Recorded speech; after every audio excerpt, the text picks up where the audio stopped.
ആരോപണിയാണ് മുത്തച്ഛൻ. ആർച്ചയോടെ അമ്മ പുറത്തേക്കാവി വിളക്ക് വയ്ക്കുന്നു.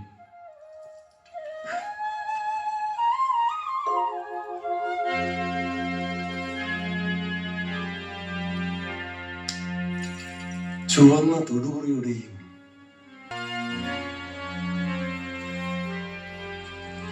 പുത്തൂരം വീട്ടിലും മാറ്റും മണമ്പേലും ആളില്ലെന്ന് ഒറ്റ കുറവയും അർത്ഥം വേണ്ടത്രയുണ്ട്.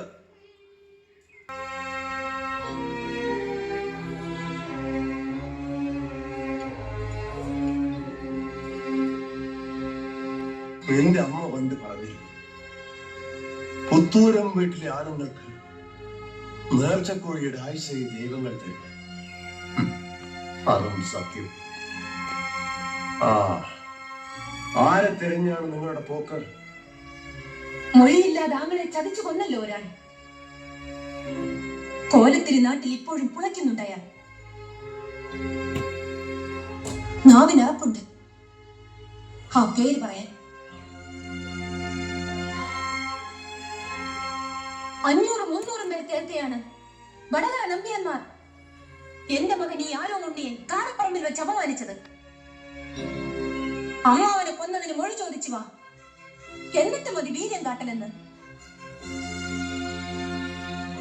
അവൻ നിർബന്ധിച്ചപ്പോൾ ഞാൻ നടന്നതൊക്കെ പറഞ്ഞു. കൊടുംചതിയുടെ കഥ ഇവിടെ മാത്രം ഇന്നോളം ആരും പറഞ്ഞില്ല. മച്ചനും ചതിക്കുമെന്ന് അച്ഛൻ സംശയിച്ചപ്പോഴും മുത്തച്ഛൻ നിർബന്ധിച്ചു, തുണയ്ക്ക് അയാൾ തന്നെ പോകണമെന്ന്. അല്ലേ? ഞാൻ മാത്രമല്ല, എല്ലാവരും നിർബന്ധിച്ചു. എന്നെ ചതിക്കാൻ അവന് മനസ്സ് വരുമെന്ന് ഞാൻ എങ്ങനെ വിശ്വസിക്കും? മടിയിലിരുത്തി ഉരുളച്ചോറൂട്ടി വളർത്തുക എന്നെ ചതിക്കാൻ. എന്റെ സത്യമച്ചൻ മറന്നിട്ടില്ലല്ലോ. നാത്തൂനെ, കണ്ണപ്പുണ്ണി ആരോമണിക്ക് തുണയായി പോകട്ടെ. ഇവരനുഗ്രഹിച്ച് അയക്കണം അച്ഛ. കുടിപ്പക തീർത്ത് ചേകവരുടെ കുലങ്ങൾ മുഴുവൻ മുടിയണമെന്നാണോ മക്കളെ? ആരോമിലാങ്ങളുടെ ആത്മാവിന് ഗതി കിട്ടിയിട്ടില്ല എന്ന് അച്ഛൻ അറിഞ്ഞുകൂടെ? നിലവറയിൽ മുറിച്ചിരിക എപ്പോഴും നിറയ്ക്കുന്ന അച്ഛ. കണ്ണപ്പുണ്ണി എത്രക്കെത്തുമെന്ന് എനിക്കറിയാം. ഇവനോ അടവും തൊഴിലും ഉറച്ചു കഴിഞ്ഞോ? ഉവെന്നാണ് എന്റെ നോട്ടം. അതൊന്നും പോരല്ലോ മക്കളെ. ആർച്ചേ, ചന്തുവിനെ ജയിക്കാൻ ഇവർക്കാവില്ല. കൂമ്പും കുലയും നുള്ളിക്കഴിഞ്ഞില്ല പുത്തൂരം വീട്ടിലെന്ന് അവൻ അറിയണമല്ലോ എന്നെങ്കിലും ഒരിക്കൽ. ശിഷ്യരിൽ ആർക്കും കിട്ടാത്ത ഒരടവ് ബാക്കിയില്ല അച്ഛ.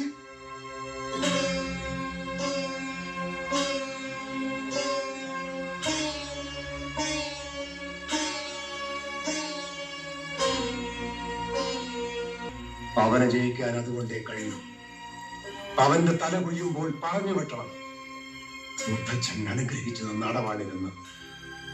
എന്നെങ്കിലും ഒരിക്കൽ പുത്തൂരം വീട്ടിലും പകരം ചോദിക്കാൻ ആളുണ്ടാവുമെന്ന് കരുതിയിരിക്കില്ല അവൻ. ചതിയൻ ചന്തുവൻ. സർവതന്ത്ര സ്വരൂപിണൈ സർവകായ സമസ്തായ ശിവായ ഗുരുവേ നമഃ.